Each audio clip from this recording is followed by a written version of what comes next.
Oh. That's quite a claim, Mr. Wright. Perhaps will you allow me a question? Tell us exactly what lie this witness has told the court. Here's where the counterattack begins. I can't afford to get this wrong.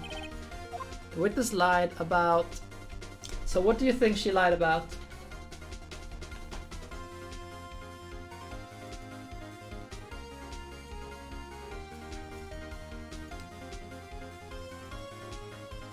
Oh, the thing is though, Pix, so later we will be playing, I hope to be playing the Miles Edgeworth investigations, and you will get to see Edgeworth's sidekick, and she is a blast.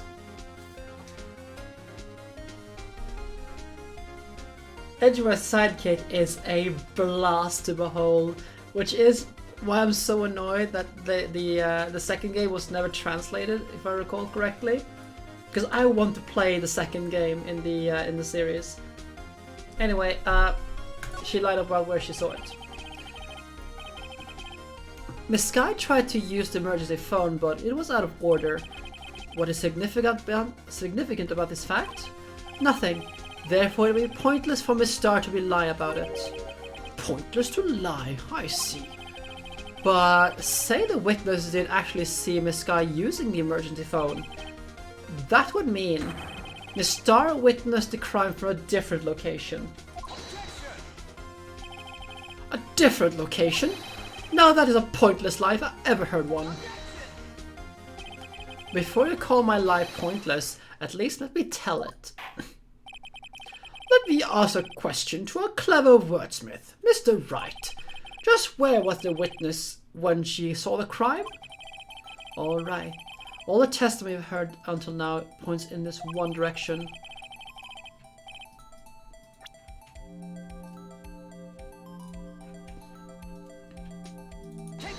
She was in security room. No. The only place where she could have been... The security guard room? Indeed. The security guard room is underground in the underground parking lot is well positioned. It is built on the second roof floor, so you can see the entire lot. She would have been able to see the emergency phone from there. But why there? There are so many other places where she could have seen the phone.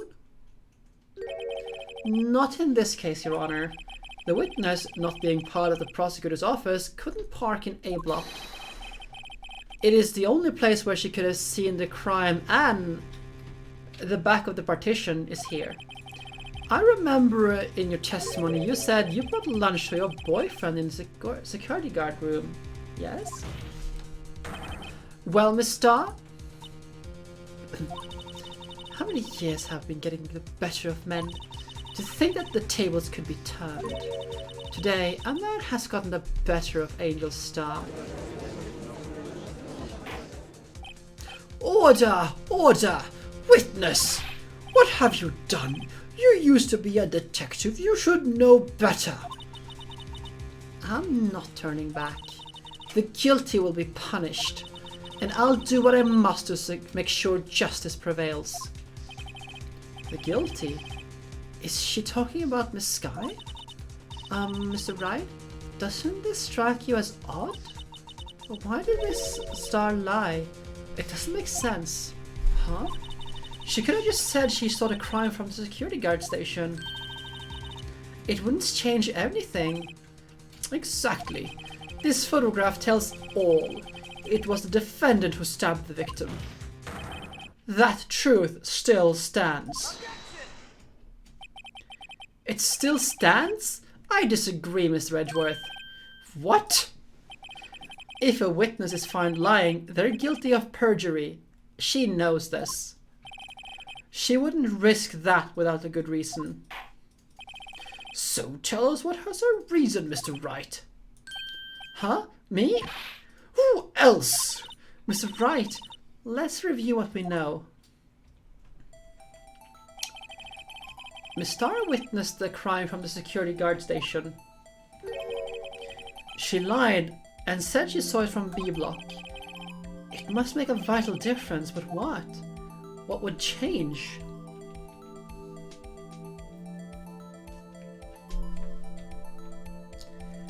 Okay, the photo with is this photograph is taken like this photograph is taken from behind that other side of the fence. We can see that from the the blurred lines here. So that photograph was taken here. However, she did also see her call the phone. So it changes the distance to the crime, unless I'm not mistaken. Of course, it also changes the angle of view. It changes both these two because actually it is really just the angle that matters here. Why? The angle of which you saw the crime occur would change. The angle? What do you mean? Well, the security guard station is on the second floor and she would have some sort of 3D view of the crime. And this is important, why? Exactly, that's the reason. So like, she has to be in two places at once here. Okay, never mind then. Perhaps you would like to reconsider, Mr. Wright. Okay. I mean, it is true. But then it's only the distance to crime. It changed the distance between her and the crime scene. My condolences, Mr. Wright, but look at the floor plans. It is quite clear. The distance between the scene of the crime and the guard station is 30 feet. I don't see how that would change what she could see. What she saw is not in question here. What matters is the time it would take for her to reach the scene of the crime. That was the one I was looking for. Miss Starr, you witnessed the crime from the security guard station. Now, how long did it take you to go from there to the scene of the crime where you arrested Miss Skye? It is kind of like that, yes. I do. This is something I don't like about this game. And in this particular version of the game, you have a static amount of objections you can make wrong, while in every other game following this, it like varies on the degree of like error. So in some cases, you could lose the entire bar and lose the entire case from one wrong objection, or it would just like be a minuscule amount. In the case because what you objected to would like the way he does it will make your client just guilty on the spot. So that's the thing that comes later in the games. While the Injustice for All and Trials and Tribulations and every other sequel after that. Well, witness, you? Yes? You ordered the squid wheels, right? Hello there, Farnwell. We are just putting Starr on this trial stand. I mean, I love the games, but it's not without complaints. It does have its share of problems. The quality of my lunches are going from low to inedible. I was bringing a PB&J lunch with fresh boysenberry jam to my boyfriend. Boysenberry for the boyfriend? He wasn't at the station, so I waited. I witnessed a crime from the glass-walled station.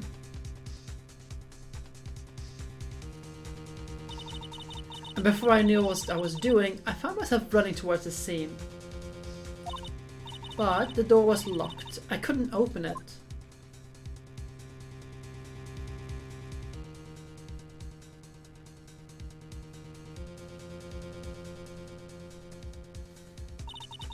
That's why I had to go through the visitors parking in B block.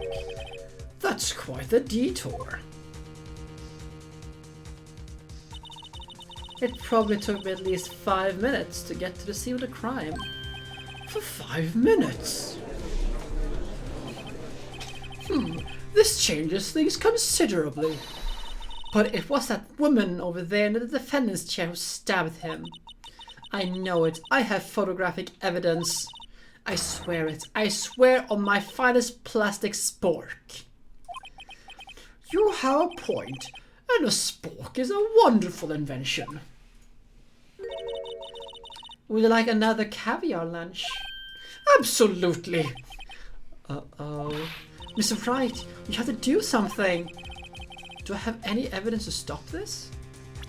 I don't think we do. Yeah, the judge. Let's see. I don't think we do have anything to raise here, except for stabbing.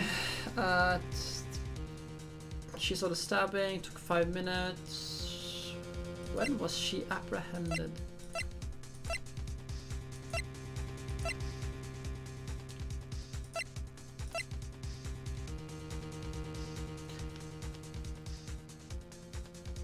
Oh, okay.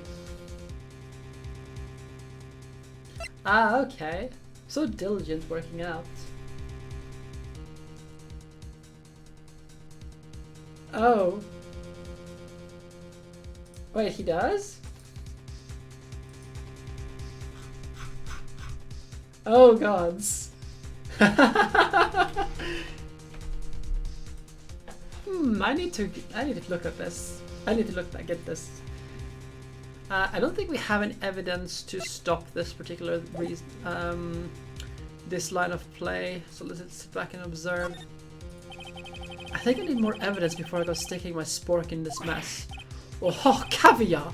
How it makes my eyes tingle. Mr. Wright, no evidence can win against raw power of caviar. It's a scientific fact. The only thing that's left is a strong presence and deft powers of deduction. Let's screw that lid back on those overpriced fish eggs. Yeah, I guess we do have something.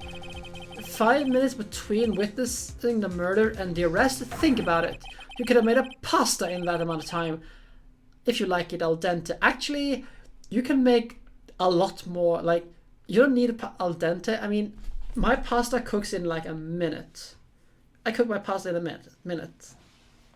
Like, duh.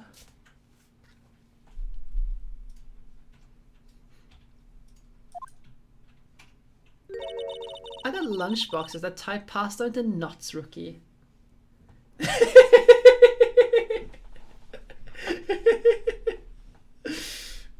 Food is important.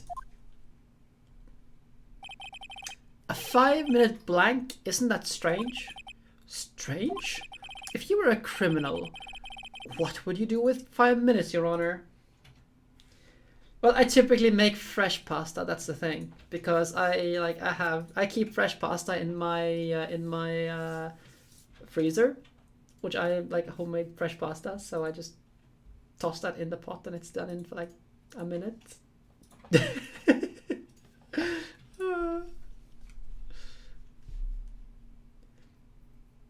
I do things fancy from time to time. I know. Speaking of which, I need to make more pasta. Well, I guess I'd flee the scene. Hey, don't get the wrong idea. I didn't kill anyone. But you have the instincts of a killer. You would run. But this time it was different. Miss Skye dwelled at the scene of the crime. She even had her picture taken. No true criminal will act this way. It's inconceivable.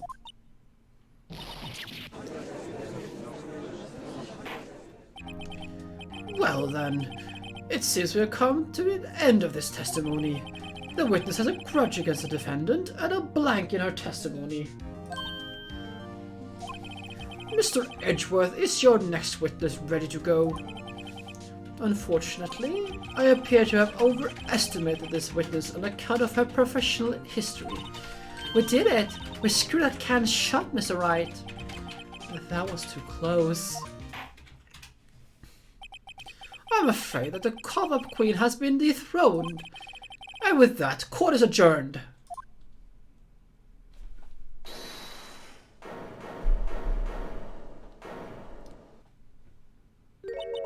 Mr. Edgeworth, you ordered the squid wheels, right? That's the one you tried to foist off on me. I prefer not to check the defense team's leftovers. Anything else to say? I might be able to save you. I have decisive evidence. What was that? Is this another of those her trick lunchboxes? My apologies, but we have no further questions of you, Miss Starr. Ah. Is this your jumbo lunchbox? Oh, a triple-decker! Out of deference with a witness determination, I'll allow one more testimony. Let's hear about this decisive evidence. Like the Lunchland motto says, you won't be disappointed. What she's going to pull out of her lunchbox this time?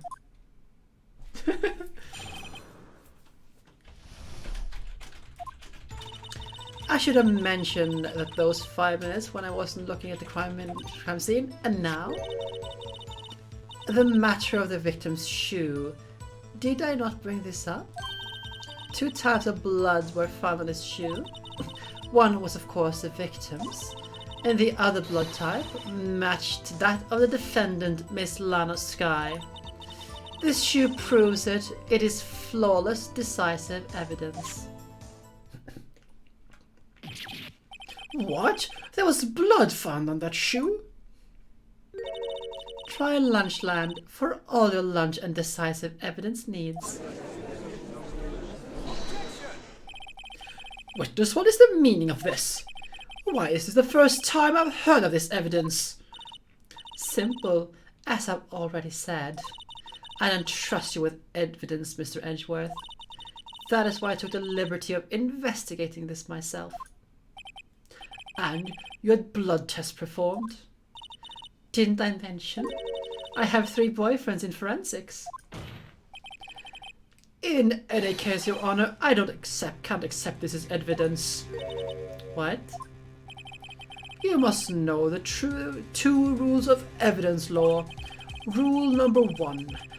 No evidence shall be shown without the approval of the police department. I found this ironic considering we break this law all the time in this series. In other words, this shoe is illegal evidence, at least for the time being. Is that right, Mr. Wright? It seems so. Edgeworth is sure celebrating. Not so fast, Mr. Edgeworth.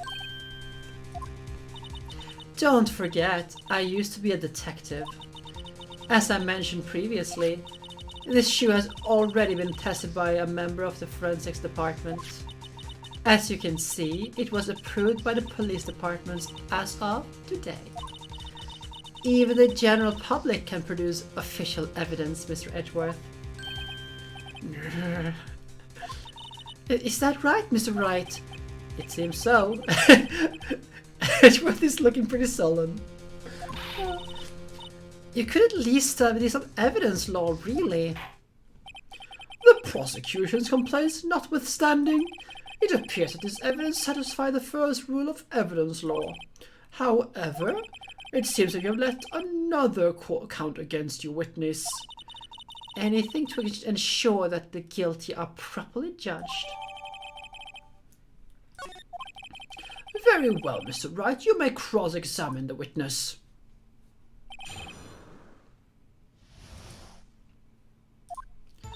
So I'm going to just check the picture she took.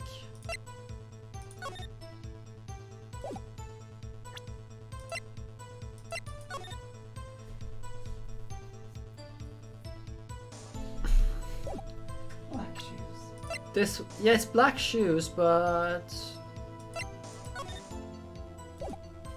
if I recall correctly, I have been blown up by this one before. By like, hey, these are black shoes, not white shoes.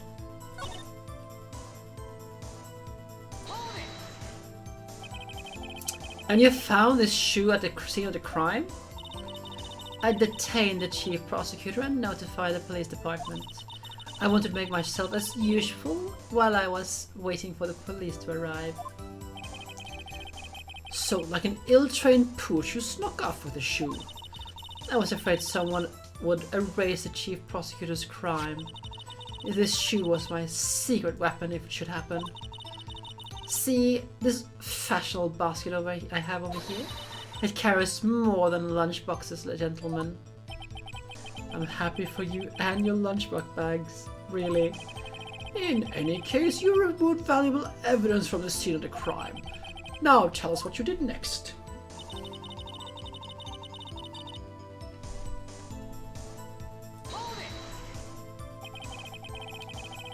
So, I mean, on one hand, yes, the picture shows that she has black shoes. But I believe I have like run into this one before and just like got a big penalty on it. And that's a note though, we can turn it around and just inspect it a little bit more. There's also blood underneath. This blood is my sister's, right? It appears so. Lana's right hand was bandaged when I saw her in jail. She must have cut herself at the time of the crime. Poor sis. But, like, this is also something that she doesn't mention. Aha! There's blood here too! On the sole of the shoe? It's gotta be the victim's. He must have stepped in a puddle of his own blood. All this blood. It's horrible. This blood might be an important clue.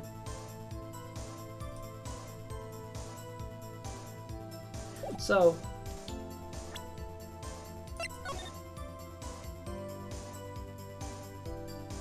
there's no blood on the floor here. At least that's what we can see. But the barrel was knocked over. Yeah, it is a lot of blood. If you're going to submit something as evidence in court, you need it proved. To do that, evidence must be analyzed by a forensics expert. And she got away with her little coup because she used to be a detective. The shoe appears to have some blood stains on it. Well, the man was stabbed after all. And that blood belonged to the victim, Detective Goodman. As I said, there were 2 types of blood found on a shoe.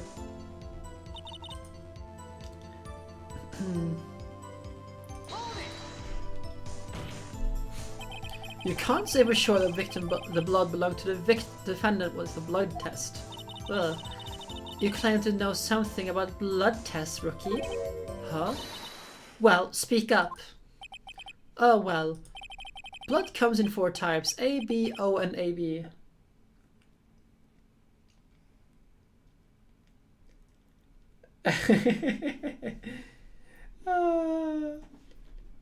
But the thing is, TC, we break that rule all the time, considering we just pop up with evidence that has not been approved by the police. Like this wiretap. We had this wiretap from the first case, or the second case really.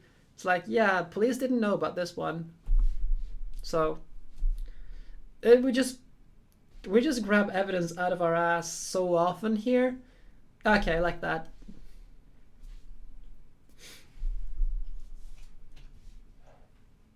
Yeah, like, you don't look into this game to look at like accurate information about how court is proceeds and stuff. Yeah, the power of giving a shit.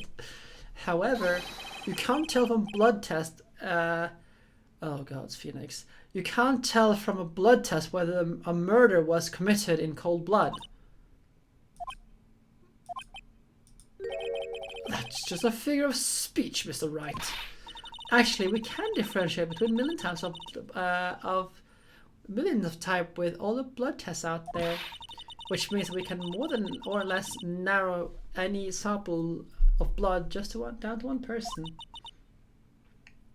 So I hear. That's pretty specific. If I had a little more time, I would have gotten the EDA test results. But they said there's a very little doubt it could be anyone but Miss Lana Skies. So, the suspect's blood was found on the victim's shoe. Ah, victim's shoe. Wait, the victim's? Ah, victim's shoe. Derp. Yeah. That ties her directly to the death of Detective Goodman. I was afraid she was going to say that. Okay, so... It doesn't, though. Let's press her before we get to this. I can't let this evidence go through without a fight. You ordered the peppered fish guts, right? So I enjoy fish. This? Nah, not so much.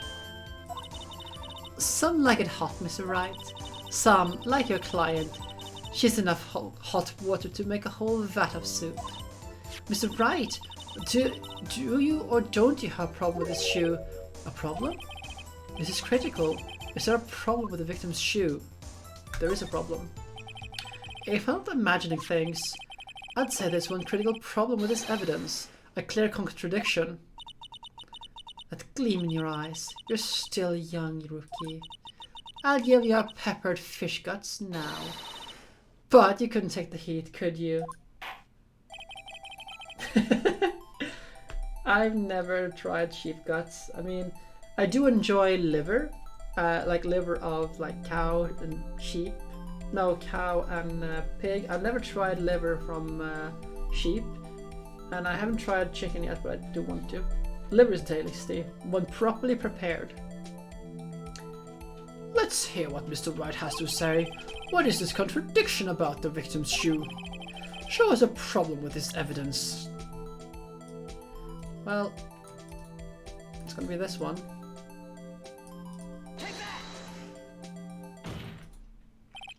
I wonder if you noticed. There's blood on the bottom of the shoe. Don't mess with me, rookie. Or it'll be your blood on the bottom of my shoe. Indeed, there is quite a bit of blood on the bottom of the shoe. It makes sense. The victim was stabbed with a knife. What could possibly be contradictory about the bottom of the his shoe? That'll be this one. The problem lies in the footprint. The footprint?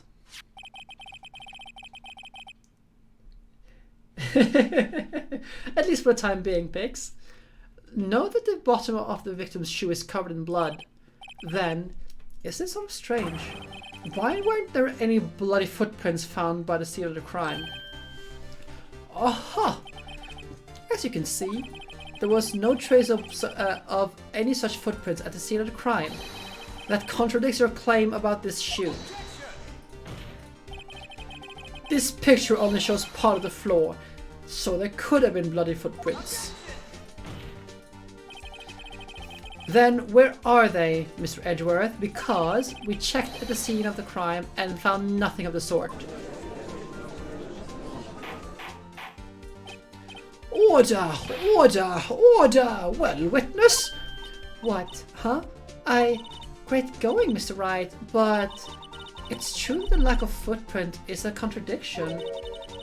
But then we have to ask why there wasn't a footprint. Oh, that is true. There has to be a reason to why there wasn't a footprint. Think, Mr. Wright, think. Hey, I don't know why it's not there. I'm just good at finding contradictions. What?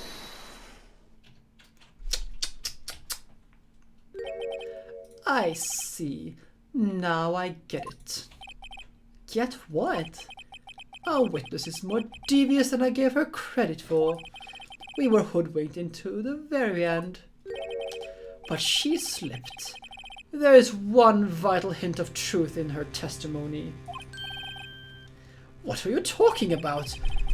Think back to when she told us about apprehending the suspect.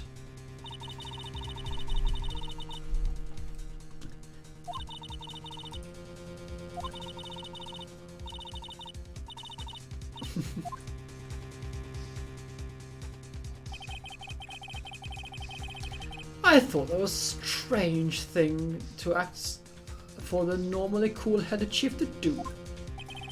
No kidding. Now, witness, allow me to ask a very simple question. This oil drum, was it empty? Oh, that? I'm not sure I like your attitude, Mr. Edgeworth. Though apparently you're not the slowest conveyor belt in the lunchbox factory. Witness, well, was the oil drum empty? The oil drum kicked over by the chief prosecutor was brimming with water.